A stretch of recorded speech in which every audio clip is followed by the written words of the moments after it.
Welcome to the Boomers, Bucks, and Bling podcast, where we turn retirement planning into a bit of a thrill ride. I'm your host, Carl Spiteri, and each week we'll dive into everything from reverse mortgages and staying put in style to Medicare, Social Security, and home safety. But wait, there's more.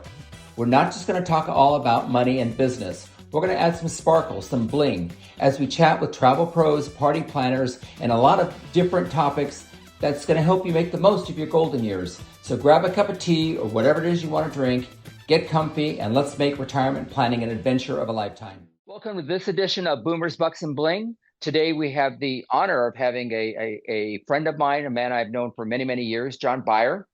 John, welcome to the show. Thank you so much for taking the time and joining us today. We really appreciate it.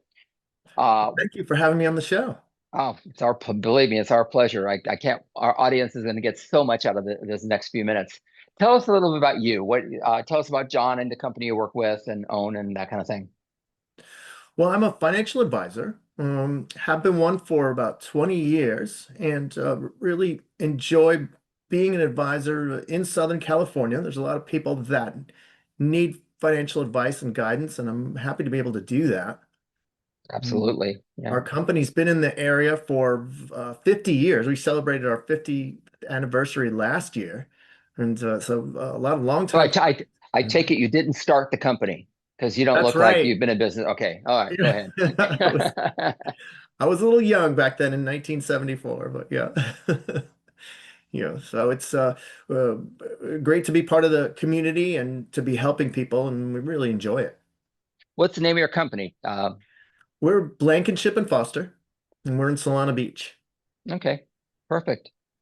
Well, let's get into this. So, I don't know. What do you want to talk about? Should we talk about the new the new rules with the new tax code that was just spent because the Congress passed this big beautiful bill here a couple months ago now, and there's probably some tax consequences, some things that maybe baby boomers should be aware of. Yes, there's a lot there, and as you said, the name of it is the One Big Beautiful Bill Act. So a really catchy name. A lot of these big acts have a catchy acronym as well. And this one kind of falls short on the acronym. It's the Secure Act was the one before that, or the Genius Act was another one that came out. This one doesn't have a catchy acronym. It's kind of blah blah It's blah. just a big beautiful bill. That's all. Yes, it is. Well, and yeah, when you look at just how big it is, it touches on so many different areas, immigration, healthcare, taxes, it just goes on. And I guess it's the new way of doing business in Congress. They just gather everybody together and say, okay, everybody's pet situations are going to go in this bill one way or another, and a big compromise. But there's a lot of tax parts of it and things that definitely do affect the baby boomer generation. So I think there's Okay. there's plenty to talk about there. So give us a couple of highlights. What do you think, what's number one? What should boomers be concerned with or aware of with this bill? Well, I think the number one thing is for boomers that are still working. So they're still in those 60s, still working away. There's some deductions that you can get on your taxes that won't last too long. They're going to be going away after 2028. And so the real big one for us Californians is the deduction for state and local income tax, which was capped at $10,000. And now it's going to be allowed up to $40,000, depending on your income. It phases out if your income is really high, but it would be allowed for the next 3 years. And that's pretty big because there's a huge standard deduction. It got even huger. It's $31,000 for a couple now. So that's a big bar to have that big deduction without having to itemize anything. So, with that higher cap on itemized deductions, if you can clear that $31,000 bar, you can really get some good deductions on your tax return. Okay. So this is just for boomers, Well, right? no, it's for everybody. For But everybody. Okay. boomers that are still working, maybe they have high income and they haven't been able to get those deductions for their California taxes that they're paying. hmm That's really hurt some of them. And so this will be nice for at least the next 3 years. They can get more deductions, pay less hmm taxes. So that's California income tax. right? They get to Well, write it's off any the. state. It's not just California, but it's any state income Okay, tax. But all right. California is the Yeah. more some of the highest state taxes around. California, Okay. New York, and so for Californians, it really helps. A lot of states have very low income taxes, so this deduction cap didn't really matter as much for them. But for Mm, Californians and New Yorkers, it really matters. okay, perfect. So, what other parts of the bill do you think boomers need to pay attention to? So that was a positive. Are there any negatives? Well, the negatives are that a lot of these little spiffs they put in there um, are only temporary and they Hmm. phase out at higher income. So there's a lot of things that you can kind of see the Congress at work trying to give a lot of little popular spiffs for things like overtime pay, car loan interest, um, mortgage insurance premiums. They made all those things deductible now, or limited the tax on them, but it's really limited. And then if your income goes above a certain point, you don't get that spiff anyway. And so that's probably the biggest negative is that they're temporary and that they phase out. So not everybody's going to get them, but a Okay. lot of people will, and that's a positive. And so um, some of my favorite positive ones are the new senior deduction that people age 65 or older can get. It's $6,000 single for a single filer, $12,000 for married filers. And that you get whether you're taking itemized deductions or standard deductions. So that's really going to save a lot of boomers in taxes, having that extra deduction. And is that in all income levels, or does that phase out too? It phases out too. Yeah, they all phase out. Okay. All right. All right. So yeah, there's a catch with any of these that came out of this bill. None of Okay. them are just for everybody. The perception is nobody wants to help the rich, and if you make over a X amount of dollars, you're considered rich. So they don't want to help those people. They want to keep everybody kind of even. Exactly. Yeah, there's been a Okay. lot of pressure to not give too many tax breaks to people with really high income, mostly because, the IRS needs that revenue. So Hmm. anytime we're giving too much of a break, especially people with really high income, it's seen as adding to the deficit and hurting us all in the long term. Okay. John, I know you're not a CPA, but do you happen to know what that number is where it phases out? The number where the senior deduction phases out. Yeah. Yeah. The senior deduction phases out at $75,000 for single filers and $150,000 for joint filers.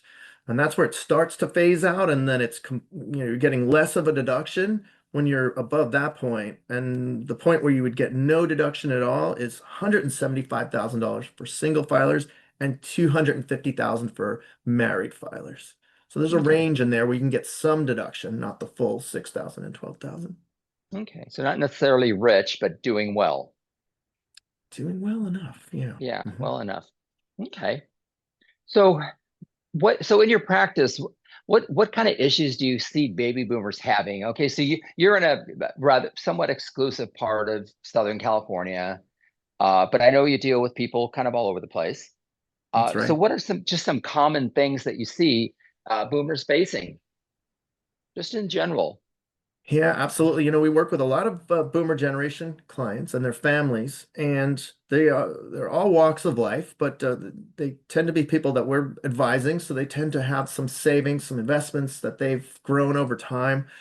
And really, what I see a lot of is that they're in this, what you could call a sandwich.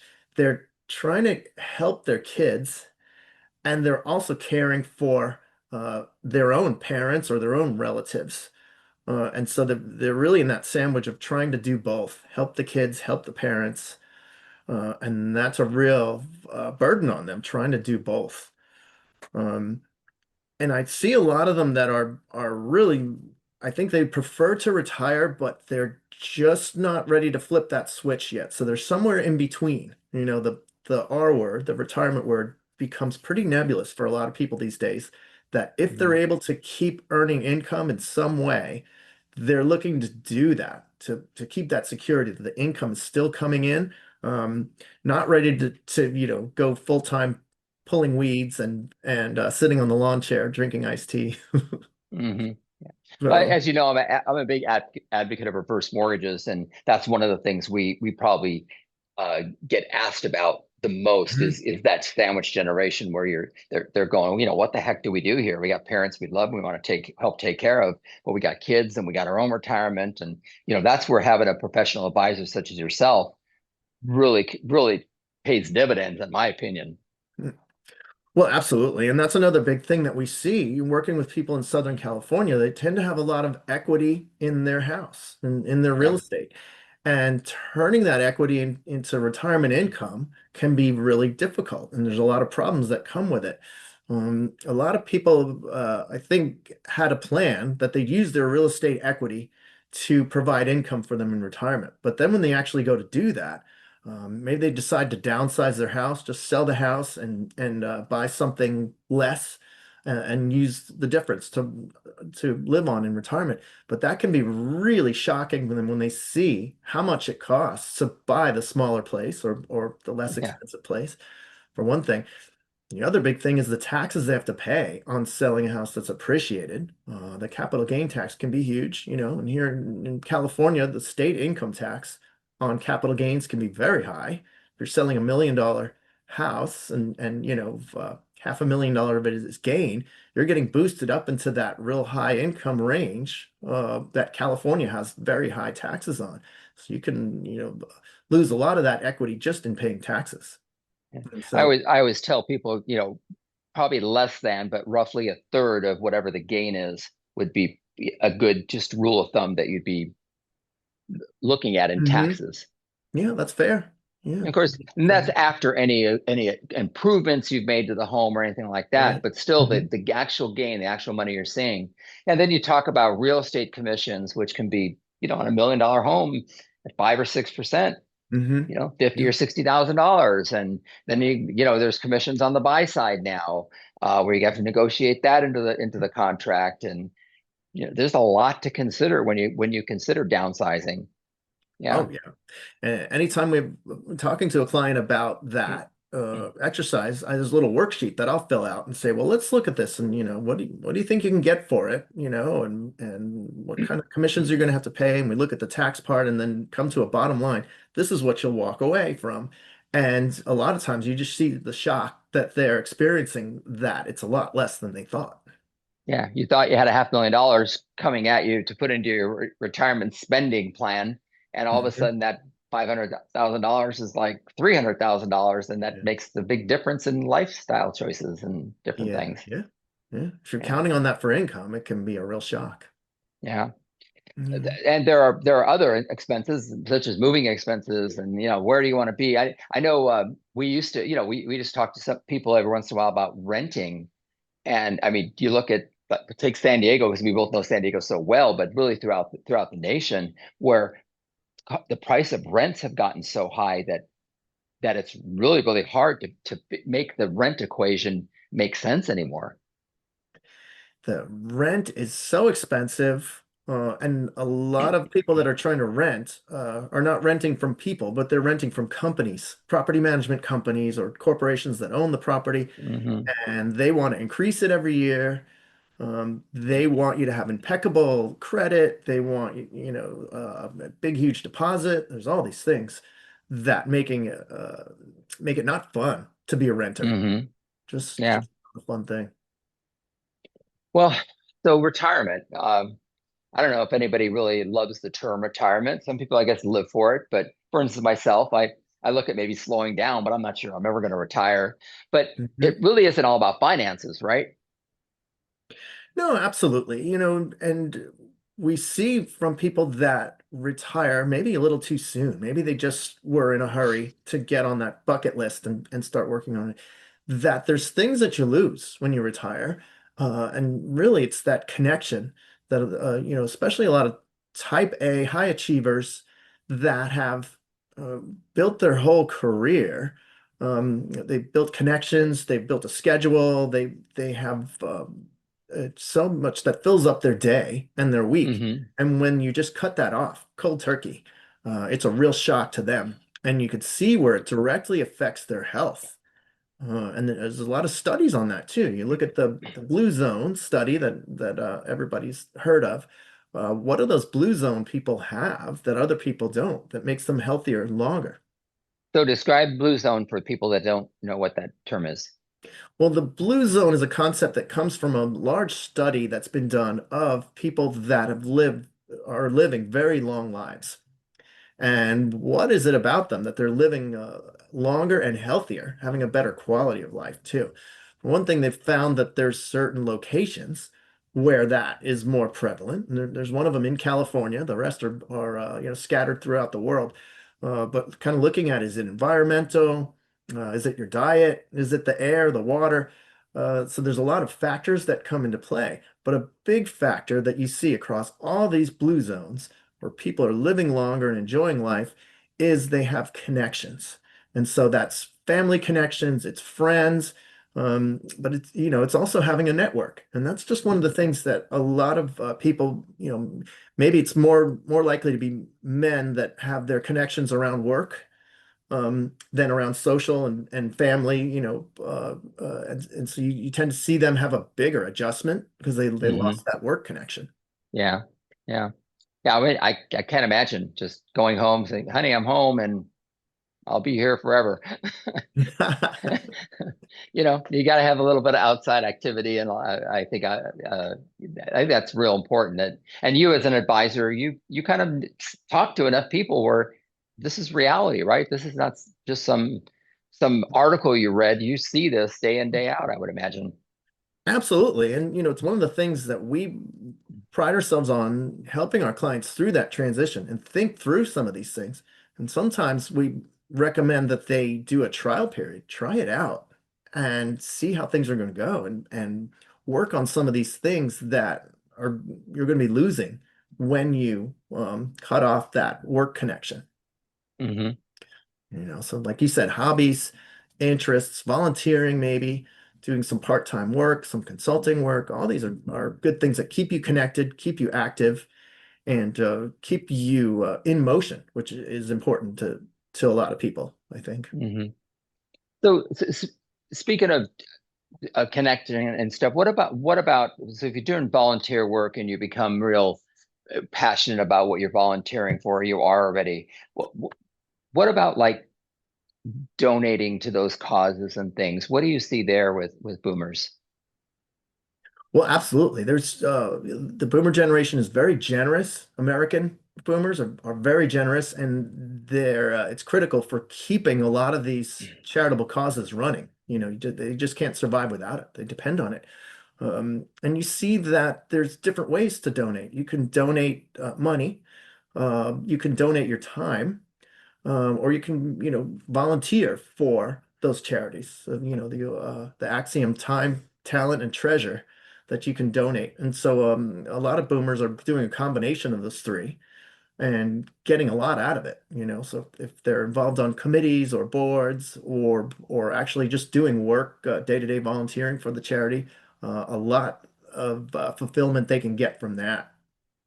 Mm. Yeah, I would imagine that if you're looking for a network, I mean, no easier way to create a network than donating your time, part of you, to an organization. I mean, I would imagine it would solve a lot of the emotional challenges of retirement. Absolutely. You're doing something you enjoy and you're with like-minded people. That's a great connection to have. Yeah. Yeah. I recommend it Okay. Well, for good. sure. So you're a financial advisor, and you give advice on everything. But with your clients, and I know you have a fairly large practice, but where does real estate really fit into the average boomer's world? I know it's kind of a different kind of question, but how prevalent is real estate when it comes to everything else in your eyes? Well, it's very prevalent. And in the boomer generation was a time when if they bought a house 20, 30, 40 years ago, they've seen huge appreciation in Yeah. it. They still have it. It's appreciated, many times over. They have a lot of equity in it. Um, and in California, you have some protection against their property taxes going up and up and up every year, so they're able to keep affording it and stay there in retirement. Um, but there's a lot that people tend to want from that real estate. They want to be able to live there, and most people want to age in place. They want to stay at home as they get older. You don't want to move out and move into a retirement home or something like that. So they hope to stay there. Um, Staying there involves having to keep the property up, though, so that costs and the cost of just upkeep. You need a new roof, you need a new water heater, these types of things, they get expensive. And that's the thing when you're in retirement, having to just keep the house up. Something that we addressed on a previous podcast was the cost of homeowners insurance as well. That's something to keep an eye on. Yeah, homeowners insurance. You really see that going up in Southern California where there's a lot of wildfire risk.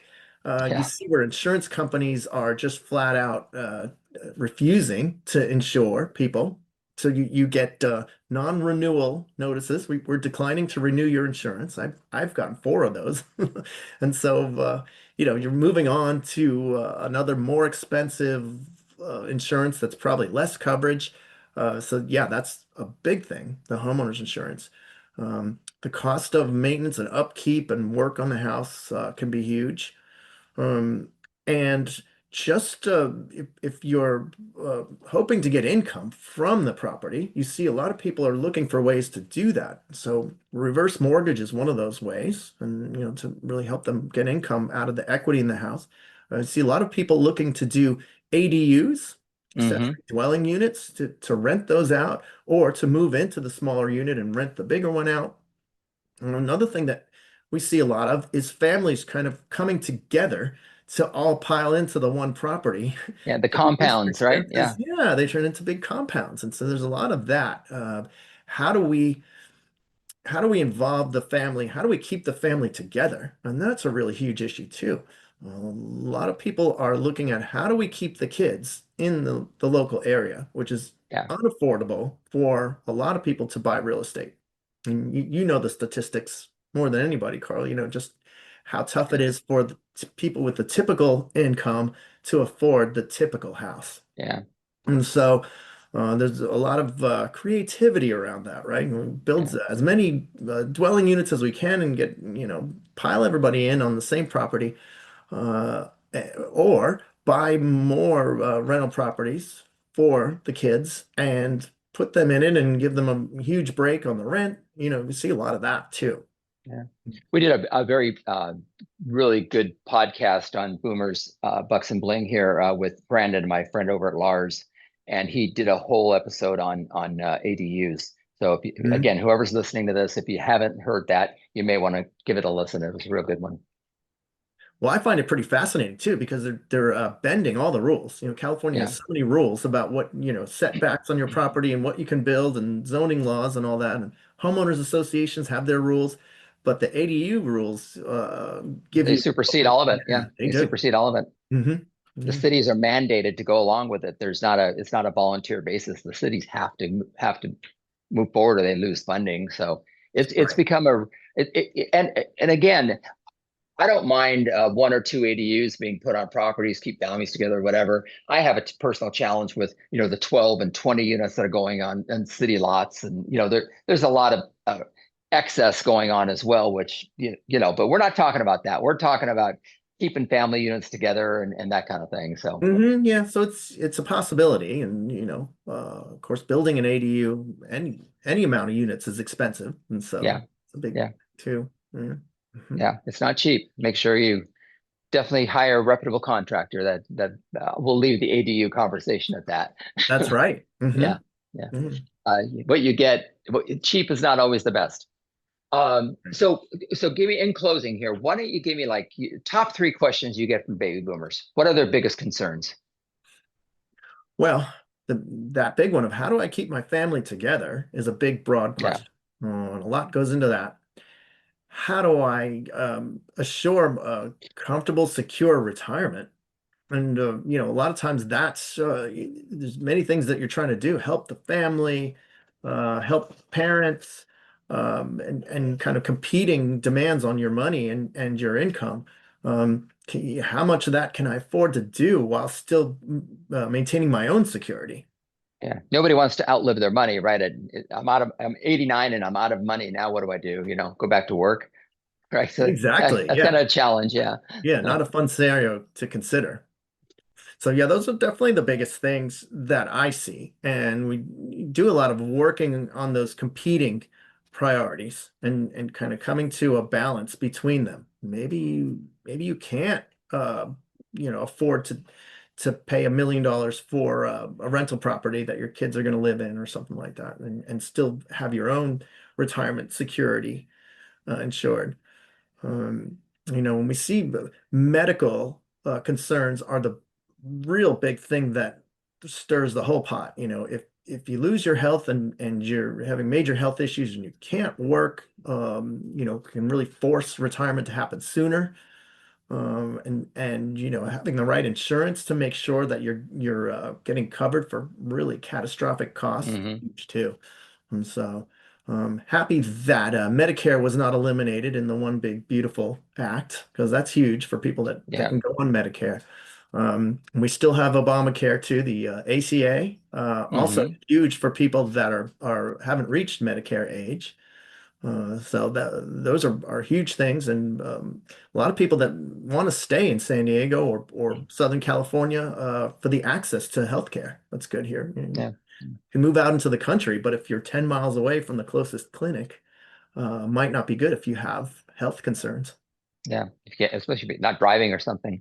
Well, Hmm. well, John, this has been great. I look forward to hopefully having you on at least another episode. Maybe I can squeeze two out of you at some point. I know you're busy, but why don't you tell Absolutely, Carl. people your information, how to get a hold of you? This is your 30-second commercial, so go for it. Wow, Speak that's really great. Thank you, fast. Carl.